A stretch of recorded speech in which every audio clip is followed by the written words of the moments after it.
About History series, Prehistoric Taiwan Early Indigenous Peoples. When most of us think about Taiwan's history, our minds usually jump back maybe a few hundred years. But what if I told you the real story? The story of the first people on this island is way, way older. We're talking tens of thousands of years, stretching deep into the Ice Age. So, let's peel back those layers and explore this incredible, ancient history. You know, it seems like a pretty simple question, right? But the answer takes us on this amazing journey. We're going to travel through a world of ancient hunters, rising oceans, and some of the most skilled seafarers in human history. So let's start digging. Okay, so here's a quick roadmap of where we're headed. We're going to start way back 30,000 years ago with the very first human footprints we found. Then we'll leap forward to a really pivotal moment about 6,000 years ago. And finally, we'll see how all of these ancient layers created the foundation for the Taiwan we know today. All right, so our story kicks off during the last Ice Age. And you have to understand, this was a time when the world map looked completely different. And Taiwan, well, it wasn't even an island yet. So what was the big difference? It's all about geography.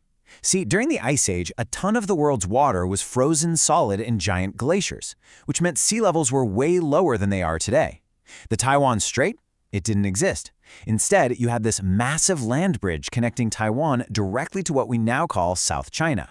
And that land bridge, it was basically a highway for animals. Herds were constantly wandering across it. And who follows the herds? Hunters. These Paleolithic, or Old Stone Age people, came over from the mainland. We call them the Changbin Culture, named after some caves where archaeologists found their tools. And for more than 25,000 years, they had the place to themselves, until suddenly, they just vanished from the archaeological record. So where did they go? What happened? Well, it turns out the world itself was changing beneath their feet. Their mysterious disappearance lines up perfectly with one of the biggest geological events in the region's history, an event that would literally redraw the map. So around 10,000 years ago, the planet starts to warm up. Those massive glaciers begin to melt, and all that water floods back into the oceans, causing sea levels to rise and rise. That low-lying land bridge connecting Taiwan to the continent, it slowly got swallowed by the sea. The Taiwan Strait was born, and just like that, a peninsula became an island, cut off from the mainland.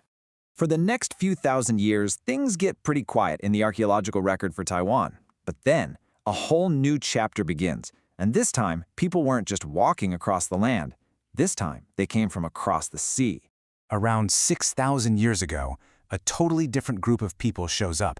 And these weren't just hunters. No, they were farmers and expert navigators.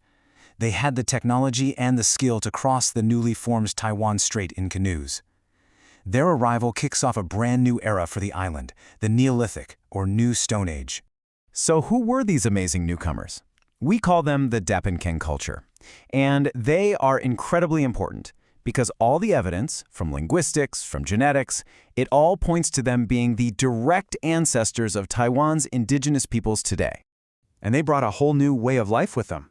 We're talking revolutionary stuff for the time, farming, with crops like millet and rice, incredible sailing skills, and a very unique style of pottery.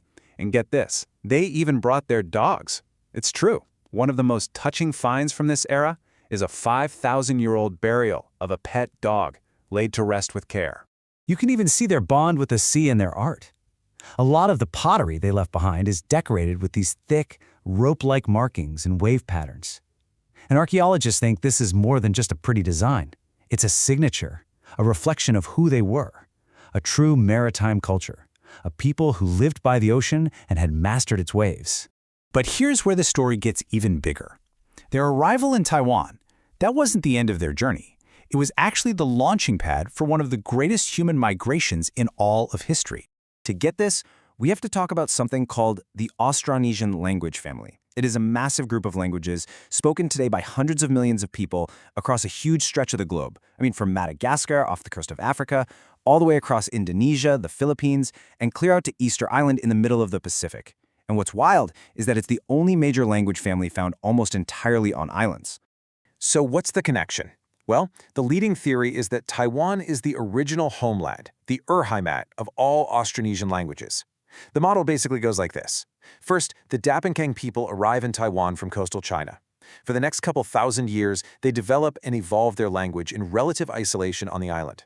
Then around 4,000 years ago, their descendants begin this incredible seafaring expansion, leaving Taiwan and settling the thousands of islands across the Pacific and Indian Oceans. Absolutely amazing. So we've gone from Ice Age hunters to Neolithic seafarers who launched a global migration. But as you can probably guess, the story of people coming to Taiwan didn't just stop there, not by a long shot. Now, if we zoom way into just the last 400 years, a blink of an eye compared to what we've been talking about, you see even more waves of migration. Han Chinese settlers, European traders from the Netherlands and Spain, Qing dynasty rule, then a period of Japanese colonization, and finally the arrival of the Republic of China. Every single group added a new and unique layer to the island's culture. And that really is the key takeaway here. Taiwan's story isn't just one simple narrative.